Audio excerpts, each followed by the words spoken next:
Assalamualaikum warahmatullahi wabarakatuh. Rekan-rekan mahasiswa sekalian, pada pertemuan ketiga ini, kita akan membahas mengenai berbagai status konservasi yang disematkan pada makhluk hidup sebagai bentuk respon dari ancaman lingkungan yang merusak habitat dan juga perlahan memusnahkan populasi mereka.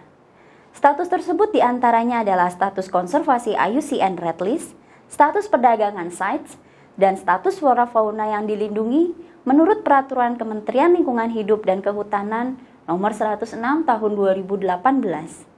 Mari kita bahas satu persatu ketiga status tersebut.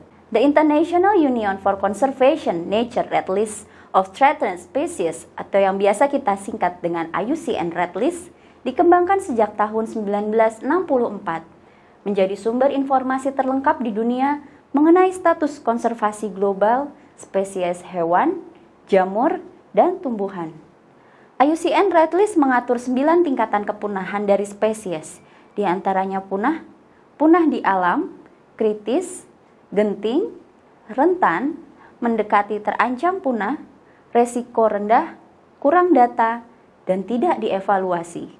Untuk melihat status dari masing-masing spesies, kita dapat mengunjungi website IUCN Red List dan memasukkan nama spesies yang kita cari.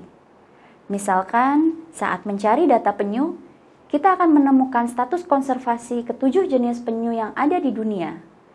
Setiap spesies akan muncul data ukuran dan tren populasi, jangkauan habitat, ancaman dan eksploitasi penggunaannya, serta rekomendasi tindakan konservasi dari spesies tersebut.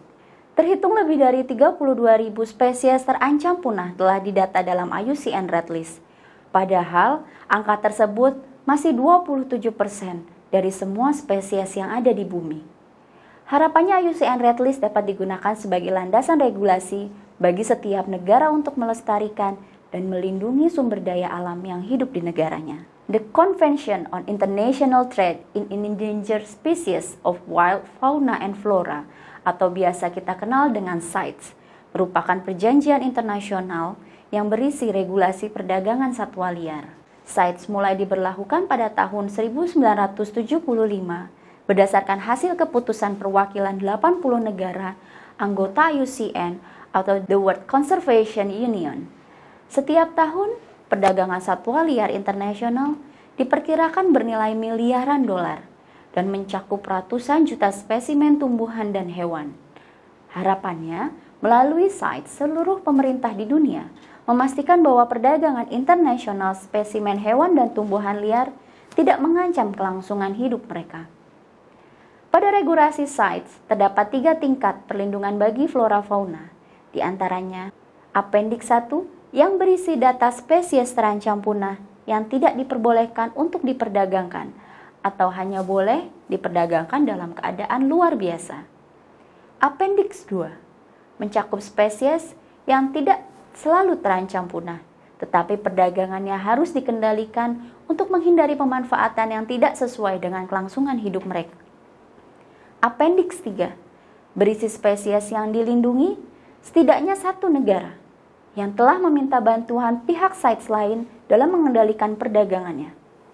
Untuk mengetahui status dari masing-masing spesies, kita dapat masuk ke website CITES, yaitu checklist.cites.org. Lebih dari 38.700 spesies, termasuk 5.950 spesies hewan dan 32.800 spesies tumbuhan, dilindungi oleh CITES dari eksploitasi berlebihan melalui perdagangan internasional. Mereka tercantum dalam 3 appendix CITES yang telah berlaku bagi 183 negara yang menjadi anggotanya. Status ketiga adalah status di Indonesia, yaitu jenis tumbuhan dan satwa yang dilindungi melalui Peraturan Menteri Lingkungan Hidup dan Kehutanan Republik Indonesia Nomor 106 Tahun 2018 sebagai pengganti dari Peraturan Menteri Lingkungan Hidup sebelumnya, yaitu Nomor 20 Tahun 2018. Kementerian Lingkungan Hidup dan Kehutanan telah membuat daftar tumbuhan dan satwa yang dilindungi dengan total 904 jenis. Jika ada yang menebang, menjual, atau melakukan penangkaran tanpa izin KLHK, maka terdapat sanksi tegas bagi pihak tersebut.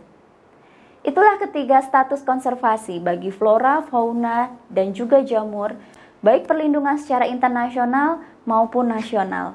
Sekarang, rekan-rekan mahasiswa dapat mengecek status dari satwa-satwa langka berikut dan segera isi pertanyaan yang telah kami berikan. Wassalamualaikum warahmatullahi wabarakatuh.